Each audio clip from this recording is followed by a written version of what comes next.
Hello, fourth grade. It's Mr. Remedies with today's mini lesson.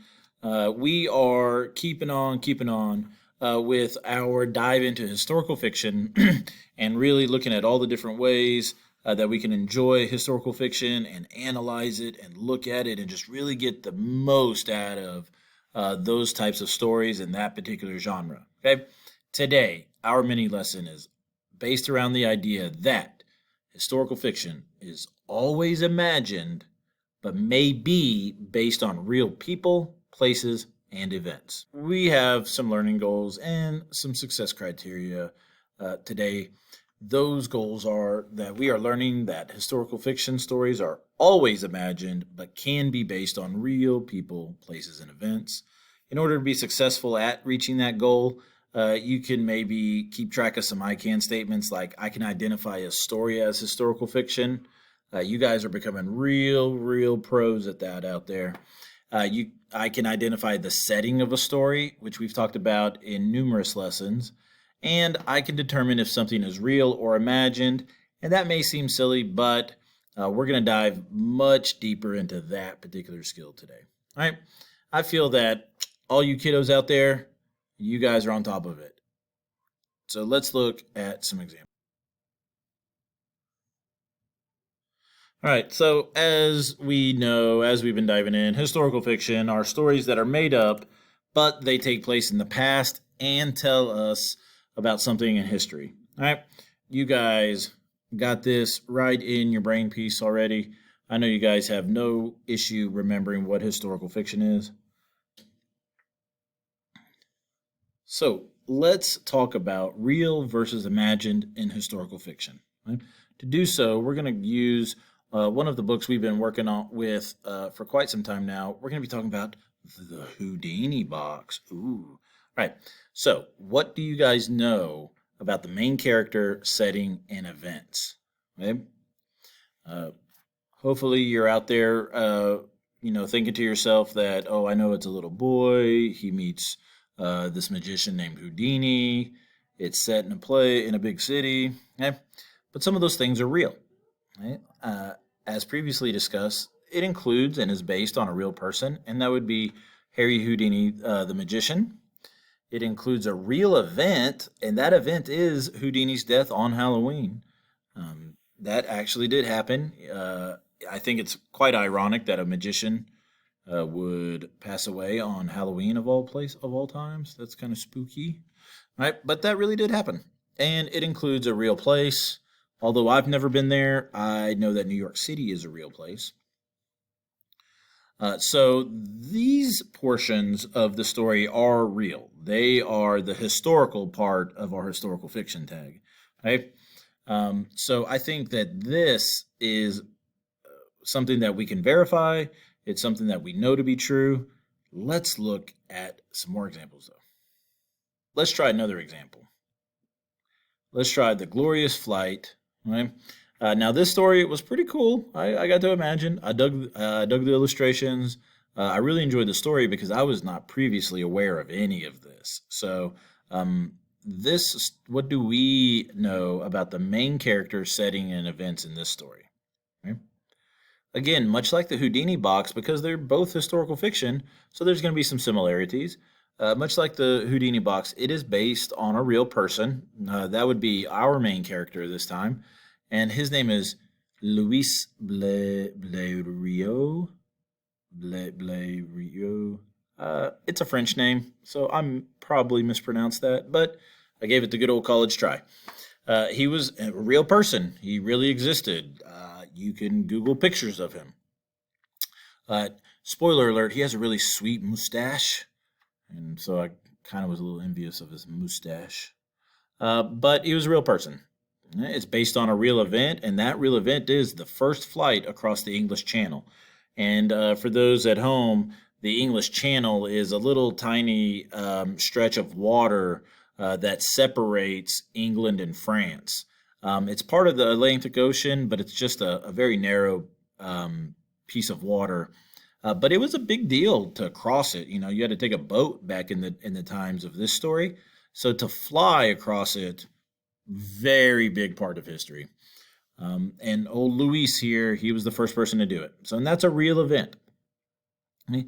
And it takes place in a real place. Okay? It takes place in England and France, mostly France, and then he flies to England.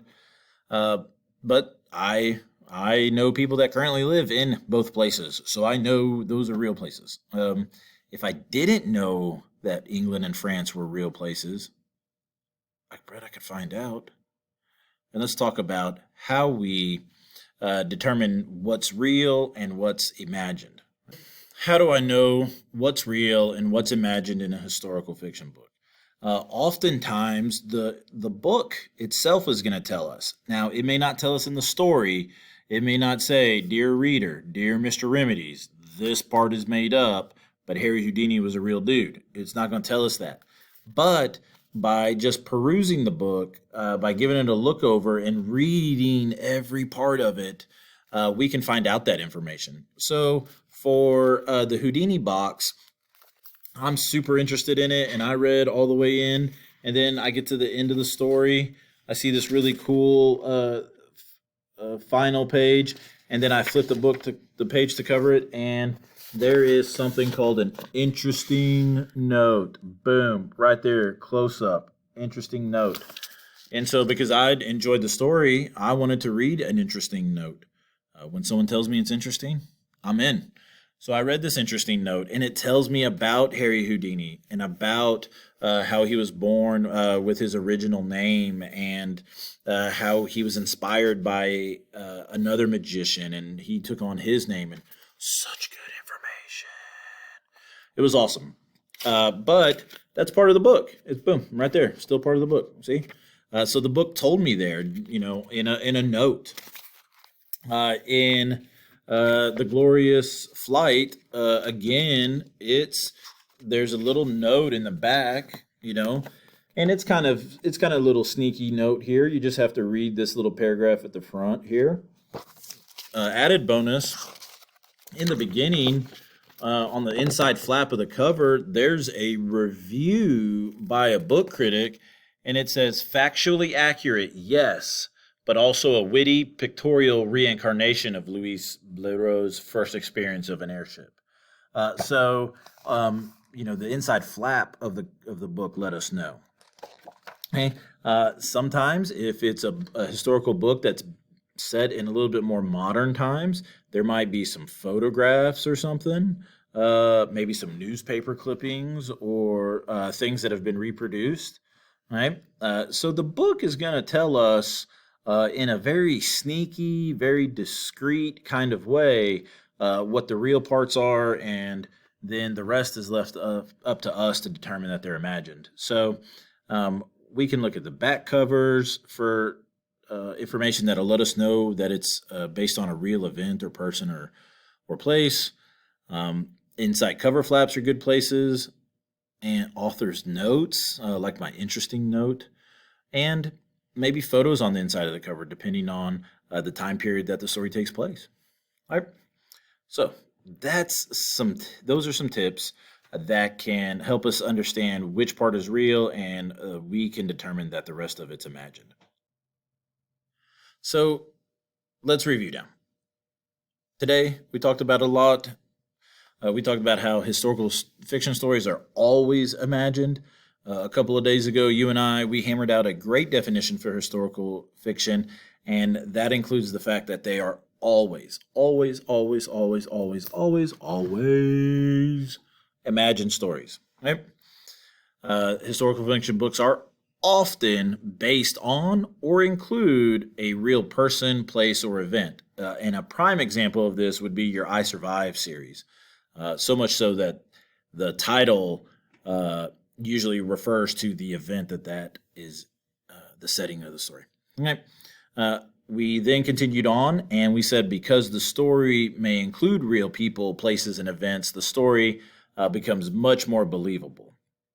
And then we wrapped up with looking at how the book will tell us what is real in places like the inside cover, notes in the back, or notes in the front, or may include some sort of little tidbits of information that will tell you that some of the information is real and some of the characters are real and it is set in a actual factual place.